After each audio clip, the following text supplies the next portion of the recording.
menggunakan sebuah jurnal yang terdapat pada database PubMed dengan judul Systematic Study of Effect of Structural Modification on the Aqueous Solubility of Drug-like Molecules, di mana dari jurnal tersebut terdapat 3 kata penting atau 3 hal yang dapat di-highlight menjadi suatu pembelajaran. Di mana 3 hal tersebut, yang pertama ada solubilities, quinolinitriazole, dan juga ada inverse solubility. Nah, untuk pertama, di sini ada solubility. Kenapa kelarutan atau solubility ini penting? Karena kelarutan ini dapat dikenal sebagai sifat kritis dalam suatu pengembangan obat. Di mana kelarutan yang buruk dia akan dapat menyebabkan kesulitan dalam kinerja pengujian untuk dapat memperoleh formulasi suatu obat melalui pengujian secara in vivo. Nah, dan untuk menentukan bioavailabilitas obat juga diperlukan suatu nilai kelarutan yang baik. Di sisi lain, kelarutan yang nilainya tinggi itu dapat menyebabkan permeabilitas sel yang buruk dan ekskresinya yang dapat berjalan dengan cepat. Nah, kelarutan yang buruk adalah suatu masalah umum dalam proses penemuan bagi suatu senyawa atau obat baru, karena senyawa yang hidrofobik dia akan mengikat protein target dengan baik untuk dapat melindungi gugus hidrofobiknya dari lingkungan perairan. Nah, cara yang paling ampuh yang dapat digunakan untuk dapat meningkatkan potensi kelarutan suatu senyawa adalah dengan menambahkan substituen hidrofobik yang dapat mengisi daerah yang bersifat hidrofobik di suatu lokasi pengikatan pada target.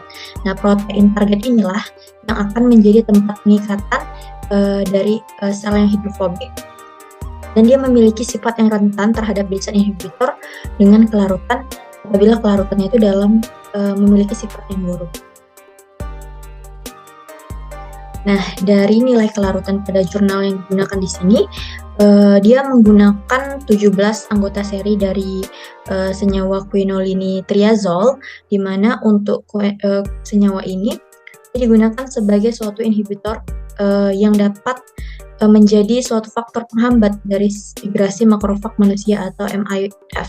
Nah, untuk penghapusan ikatan hidrogen yang terjadi pada struktur tersebut nantinya dapat menghasilkan suatu pengikatan kelarutan dengan nilai 3 kali lipat, di mana dari nilai 3 kali lipat itu juga terdapat nilai penurunan aktivitas sebesar 7 kali lipat, dan terdapat senyawa yang bersifat sebagai inhibitor MIF paling kuat dengan kelarutan yang baik itu ada pada nilai solubility-nya 4 mikrogram per mililiter.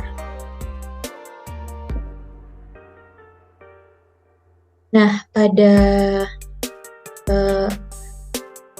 bagian yang selanjutnya, untuk dapat meningkatkan kelarutan, di sini digunakan suatu substituen yang mengandung ikatan alkilenoksi dengan hidroksi, kemudian amino dan juga ujung asam karboksilat. Nah, komponen amida dan ester ini dapat dipandang kurang diminati untuk prospek obat karena dia berpotensi untuk dapat diurai oleh enzim proteolytik. Nah, berdasarkan tabel yang ada pada layar di sini menjelaskan bahwa semua senyawa yang ada pada tabel tersebut dapat menunjukkan peningkatan kelarutan yang signifikan.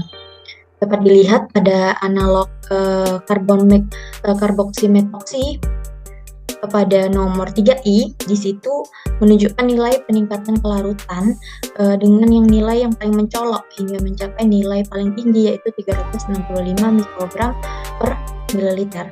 Namun secara umum, dampak dari penambahan substituen dengan asam karboksilat ini dia tidak pasti, karena asam karboksilat ini tuh kan sering dapat membentuk dimer yang nantinya dapat berikatan dengan hidrogen dalam membentuk sebuah kristal. Tapi keuntungan signifikan ini dapat ditemukan dari substituen yang mengandung amino dengan nomor 3G dan 3J, karena diketahui bahwa pengenalan dari morfolin dan juga heterosiklik yang ada pada senyawa tersebut biasanya dapat berhasil dalam meningkatkan kelarutan air. Nah, di mana gugus-gugus tersebut diharapkan dapat berpotensi pada pH fisiologis dan dia dapat menguntungkan pada proses hidrasi, yaitu suatu proses yang dapat membantu menstabilkan ion-ion dalam larutan dan dapat mencegah kation untuk bergabung. Nah, serta dia juga memiliki karakter nonpolar jenuh yang dapat digunakan untuk menghindari pengepakan kristal yang sifatnya itu rapat. Sekian, terima kasih.